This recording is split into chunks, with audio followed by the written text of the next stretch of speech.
Certo, sou o aluno Matheus Cardoso. Hoje vou estar apresentando uma análise das boas práticas e que foram atendidas ou não, e de ideias de refatoração. Tudo isso referente aos trabalhos da disciplina de Laboratório de Orientação a Objetos no ano de 2026, no curso de Sistemas de Informação. Então, o escopo da análise de documento, ele vai consolidar a análise de três trabalhos, que foram os que nós desenvolvemos durante a disciplina, agrupando seus pontos fortes, suas deficiências e alguns planos de melhoria sugeridos. Então, relembrando, o primeiro trabalho do semestre foi um framework Java para operações CRUD. Eu, no caso, o contexto que eu apliquei ele foi de um pet shop. O trabalho 2 era pegar esse contexto, esse banco de dados, e gerar as classes a partir dos metadados desse banco. E o terceiro trabalho foi uma integração com IA na automação, que seria descrito um contexto, um domínio de uma aplicação, e utilizando alguma API de alguma IA, eu no caso resolvi usar do Gemini, ele iria gerar o banco e as tabelas ali dentro, a partir de uma descrição de um certo domínio.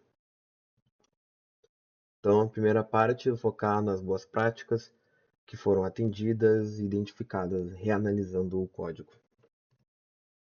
Então, no trabalho 1, a gente teve uma boa separação de responsabilidade, ou layered architecture, uma organização clara entre os domínios do Zoo, que seriam as lógicas e as classes do zoológico, entre a interface, que na pasta screens, que no caso era uma interface no próprio terminal mesmo, e uma infraestrutura com os úteis, que seria aquelas funções que me ajudariam a, a, a usar a nossa API desenvolvida para realizar as operações CRUDs mais específicas. Além disso, o uso de generics e o uso do dry, né, que seria o don't repeat yourself. Então, a nossa classe ali de utils, mais especificamente a CRUD utils, ela centraliza toda a lógica de persistência e evita uma duplicação, ainda mais evita diversos comandos de insert que seriam muito repetidos entre as classes diferentes, como animal, doméstico, selvagem. E isso é tudo centralizado nesse arquivo único. Seguimos alguns design patterns, que seria o Strategy Pattern, ou Search Strategy, e Metadata Mapping, usando as anotações para nos ajudar no momento na hora do framework funcionar em si para fazer a comunicação com o banco. Então, nossas anotações, como @table, @id, @foreign_key, elas foram muito úteis nesse caso.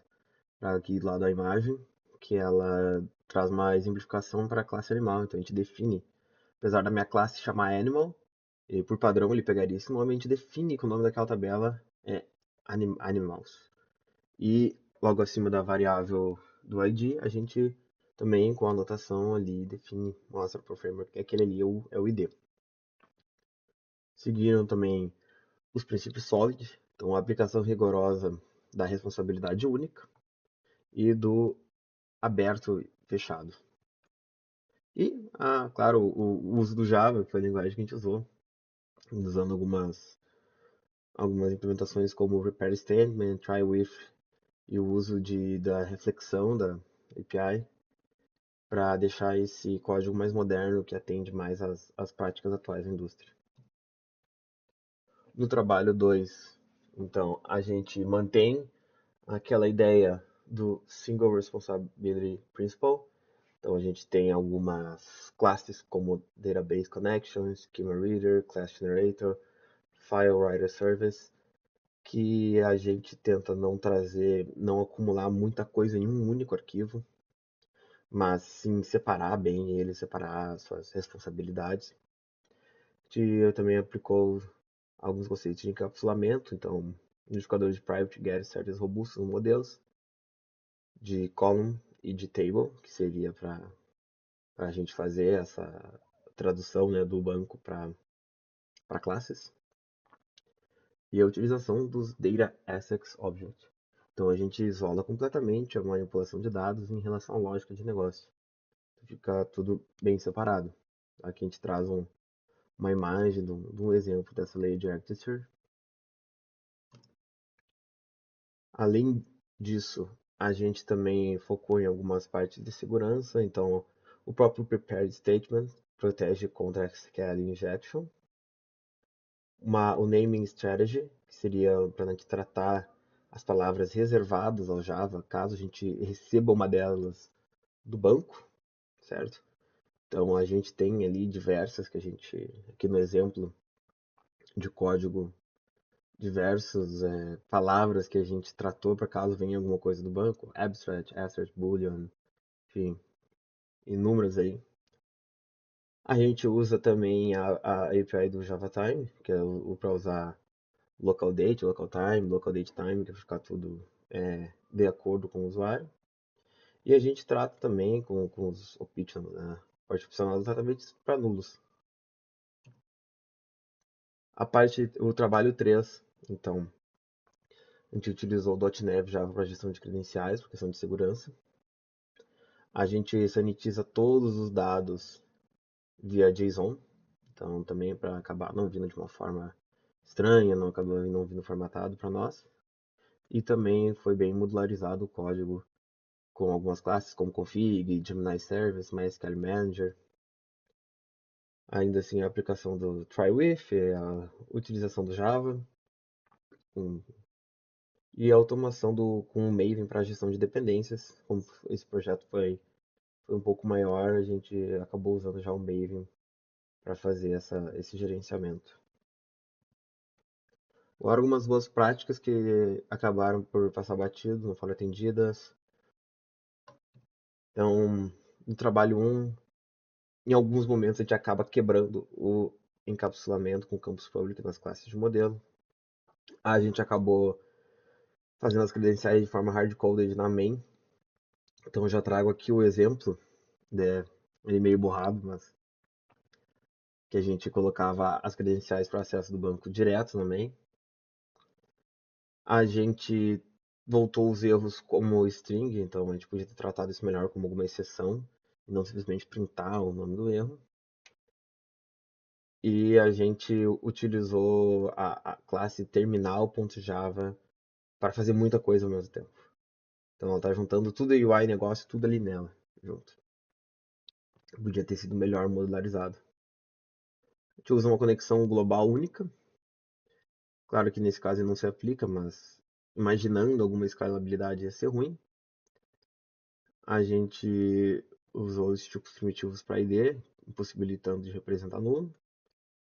E a gente não aplicou nenhum tipo de teste automatizado, que também pensando numa escalabilidade em produção ia ser bastante complicado para ir para produção sem esse tipo de teste e coisa. Trabalho 2, a gente acabou de novo com as credenciais hard-coded, dessa vez na classe Database Connection. A gente faz os templates para pegar das classes manual com string, então para fazer a manutenção disso acaba ficando meio difícil também, pensando numa escala maior. Não temos logs também de erros grandes, que é uma boa prática que acabamos não atendendo. Muitas dessas boas práticas que não foram atendidas foi muito por causa de ser um projeto pensado para ser pequeno, não ser pensado para escalar e ir para produção. No trabalho 2, a gente fez a gestão de dependências de forma manual. Então a gente tudo importado ali, tudo baixado, colocado em pastas. Também acabamos usando o throw exception de forma genérica, então só jogar uma exceção, um ponto. E novamente a gente não tem ausência de testes de JUnit para name map. Então, novamente a gente não fez essa parte dos testes porque foi pensado para ser um projeto mesmo menor, não para produção, para escalar. Ou aqui no exemplo da esquerda tem um exemplo das bibliotecas da dependência ali embaixo, o MySQL Connector, enfim, que a gente acabou não usando o Maven nem nada para gerenciar isso. No trabalho 3, a gente acaba tendo uma injeção direta de script SQL sem validação, então isso pode ser meio perigoso. A gente usa muito system out e print stack tree para ver o que está acontecendo ali no programa, na execução. A gente também acabou por ter uma falta de validação de variáveis de ambiente obrigatório, então não tem essa camada de proteção por cima, né, de toda a aplicação. A gente não botou um git ignore, acabamos esquecendo de colocar um git ignore, então deixem exposto .env e afins. E, novamente, a questão da falta dos testes, que a gente acabou, né, deixando passar testes automatizados em todos os trabalhos. E agora, o que pensamos como plano de refaturação ou sugestões para melhorar a qualidade dos nossos projetos, certo?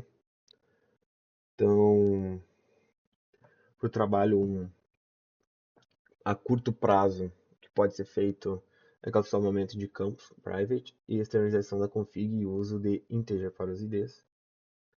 A médio prazo, a implementação de uma service layer, um repositório path e exceção customizadas para dar um feedback melhor.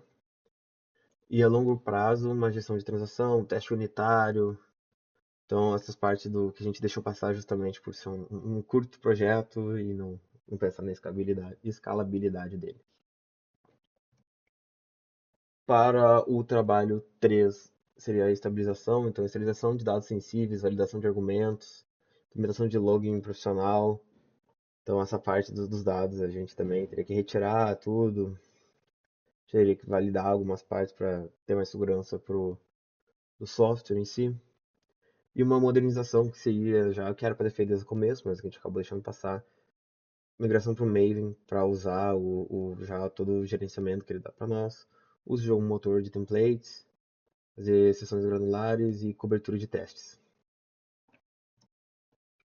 Para o trabalho 3, a gente já resolveu pensar assim que a arquitetura, na parte de arquitetura e segurança, então a gente poderia usar o uso de interface, de novo, records do Java 17, usar um regex para nome de bancos e métodos na configuração, e na qualidade e higiene do código, seria o login, uma migração para SLF4J ou logback, novamente a cobertura com os testes, que ficou faltando em todos, e lembrar de botar o git ignore para acabar não expondo arquivos sensíveis ou fazendo update de pastas afins que não tem necessidade de serem feitos.